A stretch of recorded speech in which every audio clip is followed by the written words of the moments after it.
that the gospel is not for sale.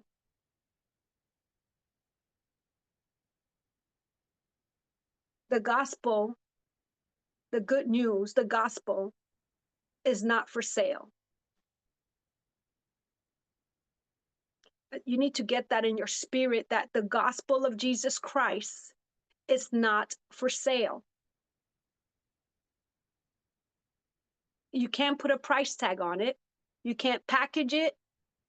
You can't, you know, it's a lifestyle that you live. And because the way you live it the right way, people want it. People thirst and hunger after it. It's not forced. It's not manipulated. It's not controlled. And it's not for sale. I want to share that with you because I want us to be mindful of that, that we don't make a mistake of focusing on how we present it to the point that we lose credibility. When Jesus walked the earth and he lived, I can't even say he preached the gospel. He lived his life. He wasn't selling nothing, but yet fame followed him. He wasn't preaching. He was just living. And everybody wanted to, he was having crowds everywhere. You know, when he went into the house of prayer, what happened? They were gambling, and he threw the tables over, and he said, "My house will be a house of prayer, not a den of thieves." You know, it's not about how you present it. It's who he is inside of you. Is letting your light shine to the point where people are intrigued and they will question, just like I looked at the bishop. I have a light, but I saw his light and I liked his light. It was inviting. He didn't say nothing. He was just shining. And that's the gospel. Let your light so shine. Let your light so shine to the point that people can see it, and then they're intrigued, or they inquire, and wow, there's something about this person. Jansen shined today. I don't think he was looking for recognition, but he shined today, and he's going to get recognition. You know, the bishop shined today. He wasn't looking for, it was me who asked the question and inquired, because I knew there was something special about him.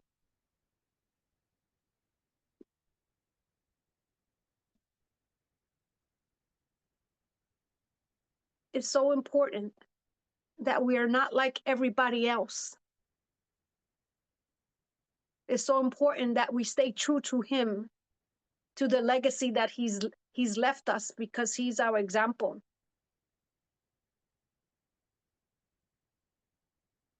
He's our example. He's, follow me, and I will make you fishers of men. Those were his words. He didn't say preach the gospel like this, like that. He said, follow me. Let me be your example. He said, follow me. Don't lose sight of what I'm doing, what I'm saying.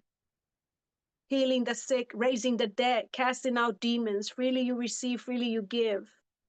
That's the gospel, the good news.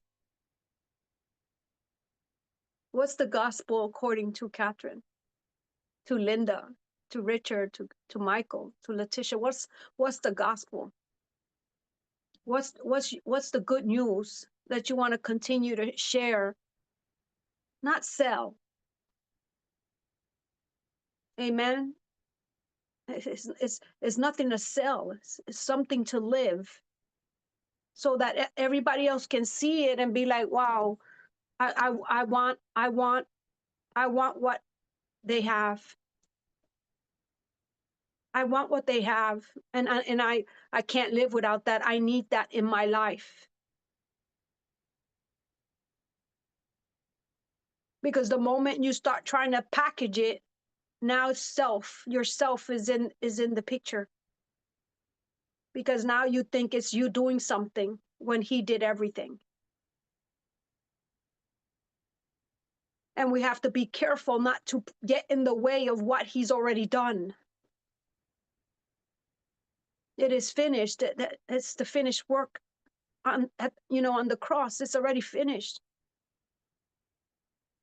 Study the Gospels, read the scriptures. The Gospels are one according to Mark, Matthew, Luke, and John. That's the Gospels according to them. And they talked about Jesus, how they experienced him and how they walked with him and experienced him and tasted of him. They weren't selling anything. They were just continuing his legacy. They followed him and they continued to follow him and manifest everything that he did.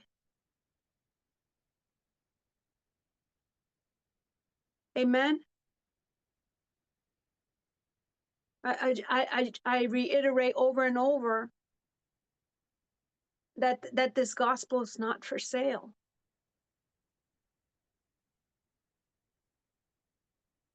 There was a price already paid. It cost our Father everything. It cost our Father everything.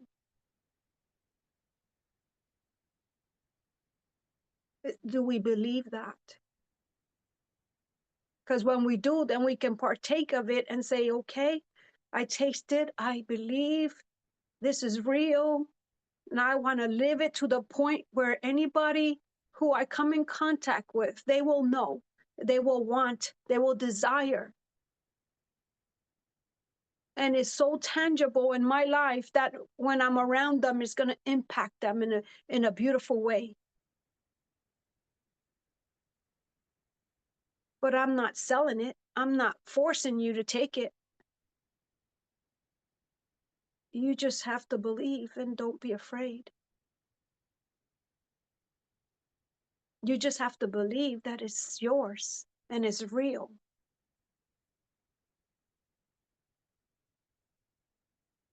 Amen.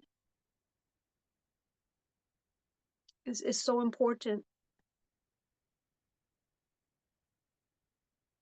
that we remember that on our day-to-day.